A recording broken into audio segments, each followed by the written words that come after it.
kulanto wacan daawadayaal halkaad naga daawanaysaan waa channelkeena Anisa Daacad alaaba halkan waxaan idinkugu soo gudbinaa xogii u dambeeyay guud ahaan geyga Soomaaliyeed muuqaalka inta daawanaysa waxaan ku soo gudbin doonaa ciidanka lafta gareen oo dhaqdhaqaaqyo culus ka bilaabay duleedka magaalada Baydhabo xaalad cakaran oo ka taagan gudaha magaalada Sheekh Aadan Maxamed Nuur Aadan Madoobe hogaamiyaha maamulka Koonfur Galbeed Soomaaliya oo ku hanjabay inuu weerar culus ku qaadi doono ciidanka taawacsan Cabdicasiis Xasan Maxamed lafta gareen heegan buuxo u la galiyay ciidanka Koonfur Galbeed sidoo kale ciidamo horle oo ka tirsan maamulka Koonfur Galbeed Soomaaliya oo ku biiray garabka Cabdicasiis Xasan Maxamed lafta gareen dhaqdhaqaaqyo ciidan oo ka socda gudaha magaalada Baydhabo ayaa muuqaalka kula wadaagi doona haddii ay tahay markii ugu horeysay uu ku soo gaaray muuqaalkeena fadlan subscribe inoo dhega maleelkan oo furasay ku soo gaaraa muuqaalada kala xiga haddii aad subscribe inoo tahay inoo share garay like inoo saar soo gaara asxaab badan waad ku mahadsantahay daawashadaada aynu ku bilaabno faahfaahin kala duwan ayaa waxay ka soo baxayaan dhaqdhaqaaqyo ciidan oo ka taagan duleedka magaalada Baydhabo dhaqdhaqaaqyadaas ayaa la tilmaamay inay wadaan garabka Cabdicasiis Xasan Maxamed lafta gareen kuwaas oo wata gaadiidka dagaalka iyo sidoo kale hub culus iyadoo la tilmaamay in dhaqdhaqaaqyada laga cabsi qabo inay isku bedelaan dagaal toos ah oo dhaxmara ciidanka Koonfur Galbeed Soomaaliya iyo sidoo kale garabka Cabdicasiis Xasan Maxamed lafta gareen maadaama la soo tabinayo in Sheekh Aadan Maxamed Nuur Aadan Madoobe hogaamiyaha lagu murusan yahay maamulka Koonfur Galbeed Soomaaliya uu amar buuxa ku siiyay taliyayaasha sidoo kale ciidanka ku sugan gudaha magaalada Baydhabo inay galaan heegan buuxa isagoona u diyaariyay inay weeraraan garabka Cabdicasiis Xasan Maxamed lafta gareen ee dhaqdhaqaaqyada ka wada duleedka magaalada Baydhabo xaalad aad u kacsan ayaa laga soo tabinayaa in xilligan ay ka taagan tahay duleedkaasi maadaama labada ciidan la sheegay inay yihiin kuwo is horfadhiya xilli walbana laga cabsi qabo in halkaasi uu ku dhaxmaro dagaal toos ah garabka Cabdicasiis Xasan Maxamed lafta gareen ayaa ah kuwo mar walba u taagan inay iska caabiyaan amaba ay weeraraan ciidanka Koonfur Galbeed Soomaaliya iyagoo hore wacd ugu maray in ay gacan ku haynta magaalada Baydhabo iyo madaxtooyada ay kala wareegi doonaan Aadan Maxamed Nuur Aadan Madoobe hogaamiyaha maamulka Koonfur Galbeed Soomaaliya ee doorashadiisa lagu muransan yahay waxaana sidoo kale la tilmaamayaa in xaaladda ay tahay mid ku soo cusboonaatay kadib markii dhaqdhaqaaqa ee garabka Cabdicasiis Xasan Maxamed lafta gareen ay si laba jibaareen dhinaca kalena haddii aan aadno mas'uuliyiin ka tirsan maamulka Koonfur Galbeed Soomaaliya ayaa la soo tabinayaa inay ku biireen garabka Cabdicasiis Xasan Maxamed lafta gareen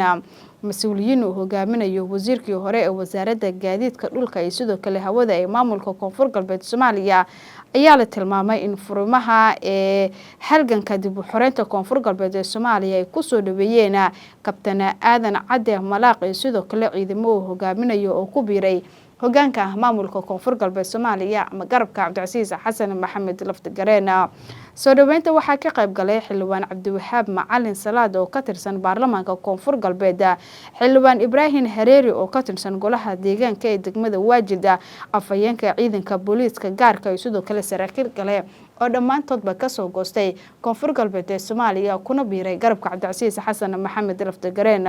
ku soo biirista kabtan Aadan Cadde Malaaq iyo sidoo kale ciidankiisa ayaa waxaa la tilmaamay inay xoojinayso safka halganka dib u xoreynta ee maamulka Koonfur Galbeed Soomaaliya iyadoona abaabulka iyo sidoo kale howlgallada ka socda furimaha hore ay sii kordhinayaan maalinba maalinta ka dambeysa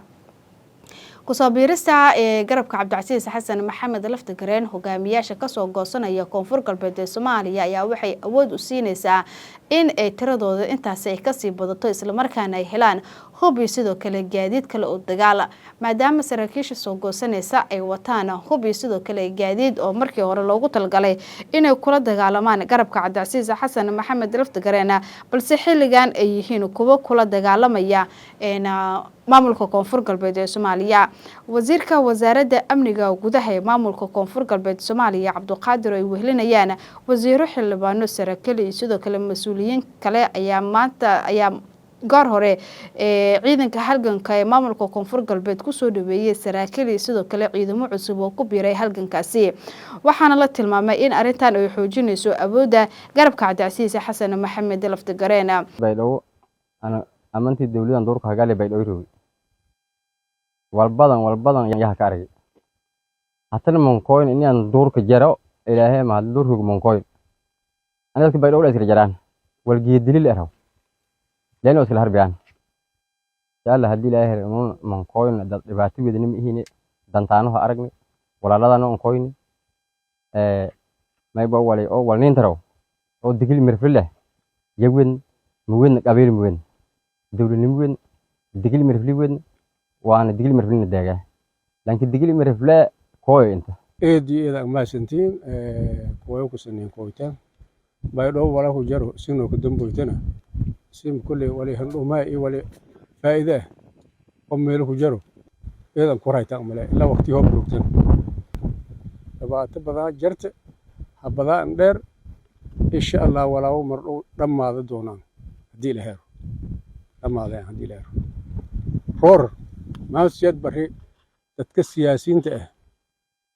ما إلا راه ولو ما أرد وإيه إلا راه والهرة كاشر اللي جيه سنيالكو هرنا ذا ولا ديه لكن مرك سركالة هاي جنرال هاي وزير هاي ولو هاي سرول دبقة أكجر مركور مركيل هراي شغال سداي قبل هاليو خميس كو هذا سبيو صدق يسدهب هذا دتك استوساي مرك ما إلا راه هبل فيري دربيو صوت أبتي يلا راه ونرورنا ده دربيها هتابني أنا نيروبي يا سيدي تكبر إيه بولغارس يا سيدي بولغارس أنتي ما يلقى بني ديكتن لي دربيها هتابني رور دم مجرو مالي رورا ومجرتو جيد له سرنا هذا ومجرتو ما إن الليين سقالون سني جرته هناك هايته إيريك هايته ماله ما يكوالاس يكي بيرو أنا كباي والله أبصداي والله نبربرياي أفربول اللي هكوريكتي ترى له ما ولا راكوري هذا مالك ريت لان يري أتا هذا اللي بشاب أتا ما يملك ولا إهري مرك يدوق أساسا لان يري أتا لك راه أنت لي أقولي لان لي أقولي مله إذن كي هكذا تلس كي هكذا إيدي إذا ما سنتين سين ما هاد نجانا بقول كيف بقول بلان تيجنا ما ينقدر دونته أدي إلى هير بيرو دولدي كوفر قلبت أو لبربري بباغ الديارد إيميل راي إذن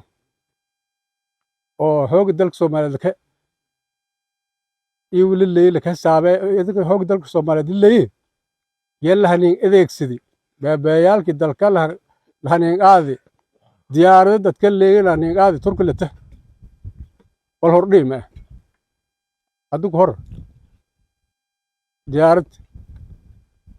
يرد مركوش يا سيد عبد الله حسن وجفده لمن دراوش روضو يا كهريتي أفريقيا أردن ديارت ملك روسيا أفريقيا أردن سومالي ما ديار ديار إنجليز الهاي إنجليز اللي دقل ماي قولوا سوقي هاي إلا هذا تاريخ تسول هاي ماي ولا شيء كه ما يلا راي هرجيسيا كيكتي دولة الصومال دياريال كي دولة الصومال إلا هي تيلك دقوي ميك فنتونو يلا راي نقول هاي نقول كي كل أسمدي لما هذا لك أسمدي لما هذا لك جراي هدو يقدون واي مركز هذا ديار نقول هني قاعد oo dawladda Soomaaliya diyaarta ka soo dadku markii la maado markoor Ingiriis ahayti ala ay hal walaas on jiraan wal markii jeedo diyaaradu wareegtay haddii aad daawatay muuqaalka dhameysatay waxa aragtay kaaga baxay inoo warab qaybta faalada haddii ay tahay markii ugu horreysay ku soo gaaro muuqaalkeena subscribe inoo dhig balkan furasi ku soo gaara muuqaalada kala xiga haddii aad subscribe inoo tahay inoo share gari like inoo sar soo gaar asxaab badan waad ku maasantaa daawashadaada